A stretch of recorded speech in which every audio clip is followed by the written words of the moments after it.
This is Looks Good on Paper, a podcast from Willo about flipping the script on traditional hiring. I'm Anita Chohan, and every episode I put big voices in hiring and work culture through 3 quick-fire questions, speed dating style, to get the habits, trends, and ideas that matter. Hi, and welcome to another edition of Looks Good on Paper, powered by Willo. I'm actually calling in from a new location. I have relocated temporarily to Paris from Toronto, and I'm so excited to bring our guest today, Jim Berrisford. He is a leader in talent and HR technology who has spent years at the intersection of recruitment, innovation, and workforce transformation. Jim has built his career helping organizations and tech platforms think differently about talent, technology, and the future of work, always with a mix of strategic insight and practical experience. He's also driven by community, connection, and creating meaningful solutions in spaces where people and tech meet. And I'm especially excited to have him here today because he's just joined the team as Vice President of Partnerships at Willo. Welcome, Jim. So happy you're here. So happy you're on our team. I'm going to throw it back to you. How did you get here? Oof. Anita, how do I follow that? I mean, that energy and everything. Thank you for the welcome. That's brilliant. I think you covered everything. And welcome. Look, thanks for having me on the show. It's really great to be here. Great to be part of the team. How did I get here? Wow. Do we have time for that kind of journey? Whole journey? Yeah, our whole journey, the landscape. No, I've been, as you said, been in the world and intersection of recruitment for a little while now. So been around the block, as they say. Many sides, the agency side, in-house side, and recruitment technology side for the past 8 years. I'd heard of Willo, was aware of Willo, and a conversation, the opportunity came up. Started a new year, I'm here and really excited to be looking after partnerships for Willo. It's a very exciting time for everybody. Amazing. So you hear that, all those who are listening, if you want to work with Willo and partner with us, you now know who to contact. Jim, let's jump in. You know the drill. 3 questions, same every season, speed dating style, and 1 wild card. So we'll kick it off with the first one. What's the biggest hiring mistake that you've seen companies keep making, even though it's clearly not working? That's a really good question. And I think there are many little mistakes. I think you could have lots of mistakes in this journey and that can have a big impact. But I'm going to pick 2. Communication to me in my roles, whatever I've been, whether I've been running a recruitment agency or I've been in-house head of talent or even in partnerships, communication is key. Communication with all stakeholders. Because if you don't have that communication, your plan is really clear from your hiring at the top of the funnel to the offboarding, retiring at the other end. That all has a big impact on that journey. So communication, I would say, is normally the biggest thing, the biggest mistake. Without that, a lot of problems, a lot of challenges through the journey. And then the second one, and this is going to sound really odd from a technology point of view, technology as the answer. Sometimes people think the fix, new bit of technology, new system, without understanding the process, the journey, and engaging with those stakeholders again. So the 2 really link. If you don't communicate and really know what you're hiring, who you're hiring, where you're hiring, when, and then how the technology is embedded at the right points on that journey, that equals normally 1 big mistake, in my opinion. But it can vary from company to company. So, yeah. Absolutely. Agreed. And I want to double click kind of on the idea of technology. I know you've spent a lot of time working with companies of finding the software and the technology that would fit their needs in that way, right? If there was like 1 tip you'd give a company that's like looking to bring in, let's say, a new platform to help with their hiring or something, is there anything that comes to mind? Apart from ourselves, obviously, that's got to be the key thing to come to mind. I think, again, it really does depend. It depends on the type of person you're attracting. It depends on the location. I know that's a very broad answer, but there are hundreds and hundreds of different types of bit of technology. Location, geography, language, the type of role, when you're hiring. There are so many factors that come into play. And this is why it's really important about that technology element and making that mistake. So I couldn't pinpoint any 1 bit of technology, but there are numerous ones out there. And drop me a DM. I'm happy to chat directly. Amazing. Yeah. And I think like this is really important right now as well. Just a big thing that we've been seeing in the last few years and every conversation and on the podcast as well, obviously, is a lot of AI things. So it's like, we need to hire and we need a lot of people, but we have limited resources in house as a, hiring team or talent professionals.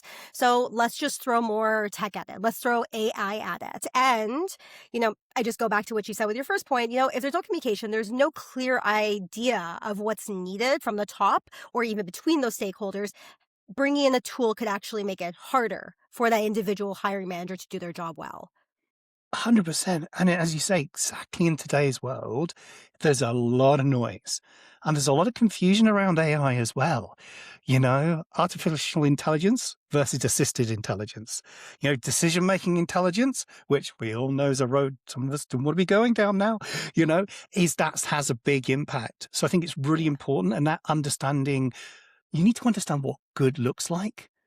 You need to understand the journey, and that's where key practitioners come into play, the right heads of talent with the right experience, the right background, and all those intersections and journeys from that higher point to the end point, or retire or offboard, as we said before. Yeah, absolutely. All right. Thank you for that. Now we're going to move on to question number 2. What's a hidden bias companies unknowingly have, even when they think that they're being progressive in their hiring? I think it's very easy for people to start saying one or two different things. But I think the key thing in bias is when you look at that bias, is you don't see your own bias. So having a panel with lived experience is really essential. But it can sometimes, I feel, people just do that and then go, great, that's it. I've removed the bias. We're great. Let's move forward.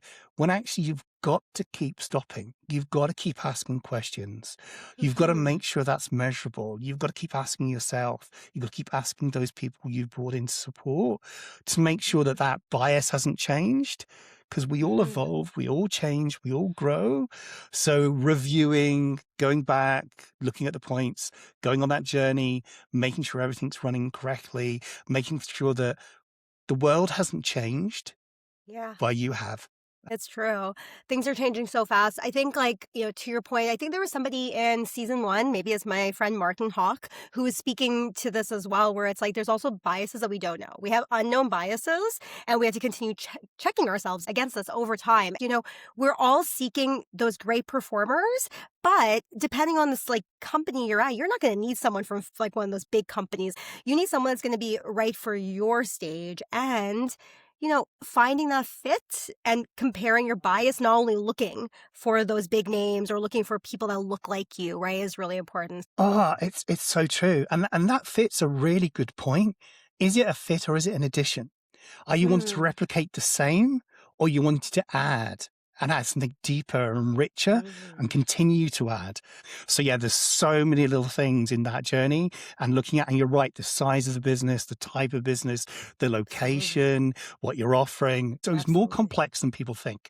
I know. It's almost as complex as a human is. I always think about about that, right? Funny, we're recruiting humans. I mean, how could that be more complex than that, Anita? I just think about this a lot, where it's when we do things add more technology or just continue to try to automate stuff, we take away what we need to know about the actual individual human through the process, and then are surprised at the end when they don't find the right fit or we can't retain the right talent.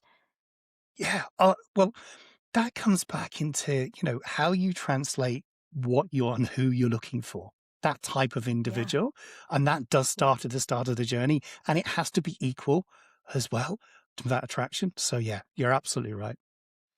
So now on to question number 3, one of my favorites. If you were suddenly to remove CVs from any hiring process, what would it look like? Wow. These are really cool questions, but they're not easy one answer, which I understand why.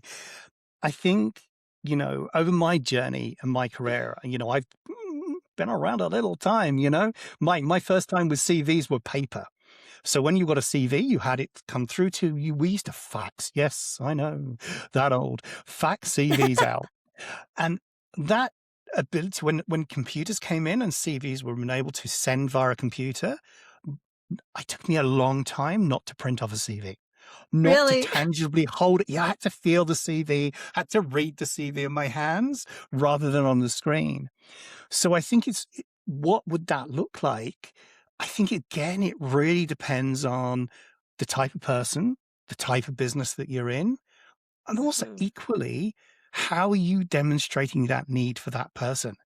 Because you could say, we don't want a CV, but you ask a long application form to fill it, or you've got a huge job description, you know? Mhm. Or you can say, let's remove everything and we'll do an explainer video, or we'll ask 3 key points. So again, it Mhm. really, really depends. And I know I'm sort of averting the conversation or the question a little bit, but Uh-huh. I think but I think this is the challenge in recruitment. You know, when you are Yeah. sat leading a company and hiring for that company, every company is slightly different. You know, every company has its own different challenge. And then if you look at the capabilities and abilities and experiences within a business, if you just suddenly remove the CV, is that going to have an impact on those individuals you're trying to recruit and not have the great experience? So Mhm. sometimes there's a balance to know where you are at with it. So it's very hard to Yeah. say what it looks like. Could I say what it looks like? Yeah. Dream big. Um, Dream oh, big. What's oh, well, ideal? a hologram that came on my desk and said, I also think you need to go back to some of those biases as well. You know, we talked about inequality and making sure you're really inclusive when you're hiring. So removing the CV, that might be comfortable for me, but is it Mhm. comfortable for the person applying? Have we given them the reasonable adjustments, or do we give them options? And then I Yeah. always believe options and having a choice is the best Yeah. experience. Do you know? Agreed. Yeah. And, you know, the a whole idea of removing this question, I asked this question so I can get people to future think, because that visioning of what it could be is so important for actually changing such a, what we know now is quite a broken and flawed system that has just been centered around something that hasn't shifted over time. But you're correct in that, it depends on the person, the company, what we're looking for. And it also, I think giving those options is actually the way of the future. But I think a lot of our guests have noted, and I can agree with this, that, the resume or the CV is the ticket to ride. It's your entry point in. And that's what people feel comfortable with. A lot of hiring managers and talent professionals really, really hinge on this still. And I don't know if there is a way to completely, fully bring it out. But I love asking this question because like things like a hologram, like you said, could come up, right? And we start imagining. You can. It's really important we do, because you're absolutely right. It hasn't changed. The fundamentals are still there, but I do think it depends on the point in the journey that's Yeah. needed. And you said there, let's say top of the funnel, you wanted to get an overview of the type of people that were coming in. Great. There are lots of alternatives.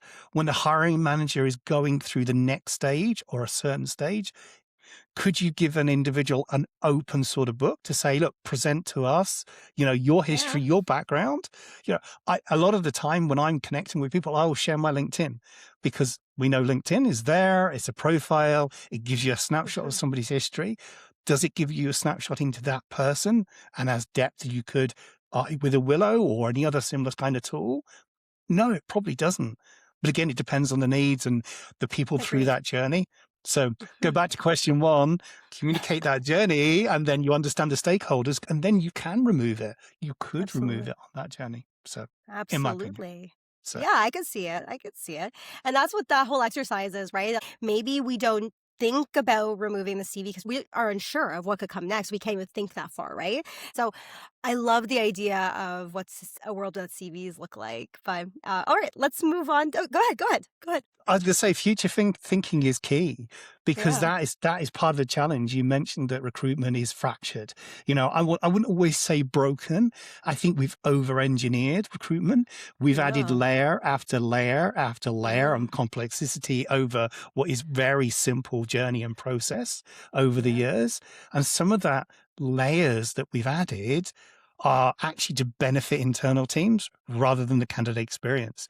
When we come back to Willo, it is that human by design. It's human thinking.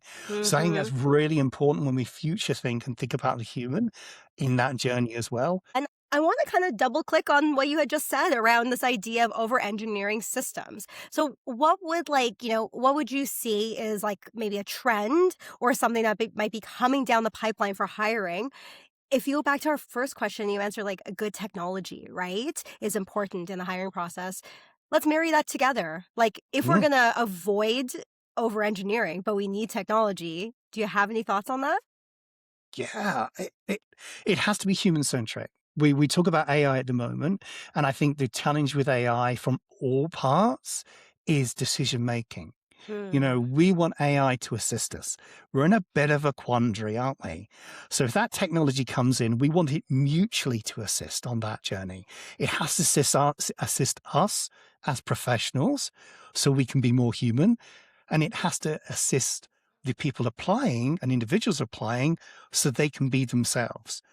So I think when you look at that little bit of technology in that journey, it's technology that's more simplified and more human related will have the winning outcomes versus technology that is making decisions with things we're not quite ready or in control with. I'm not saying never if we look at that future, but I don't think we're there yet. So the human, and as they say, human in the loop, works on both sides, Yeah. really importantly. So Agreed. Absolutely. I always say when I go on my diatribes about AI lacks taste and nuance, and that's why we still have to be here. I'm not sure if you saw, but was it the CEO of Anthropic? Actually came out and said that studying humanities and human-centered things are going to be so key because we can't, to your point, fully offload AI to AI yet, right? no, it's so important. And I think, let's not lose sight of that during the journey. It's very easy to get swayed. And I think last year there was a lot of noise. There was all the shiny things that came out and everyone got really overexcited about the journey. And the impact was pretty huge on human capital, the redundancies, the jobs, but a lot of that is coming back into play, So that's where the over engineering has come in over the years. And look, don't get me wrong, there's some brilliant things coming out to make lives easier, on the journey to assist us. Still needs to be right and relevant. Agreed. Absolutely. Well, Jim, thank you so much for joining me today on this episode of Looks Good on Paper. Love your thoughts. Excited to share this with the world, and so excited to have you on the team at Willo. Likewise. Thank you, Nita. It's been great. Appreciate it. Thanks for joining me on Looks Good on Paper, powered by Willo. If today's 3-question sprint gave you something new to think about, hit subscribe and share with your network, because in hiring, and really in life, it's never just about what looks good on paper.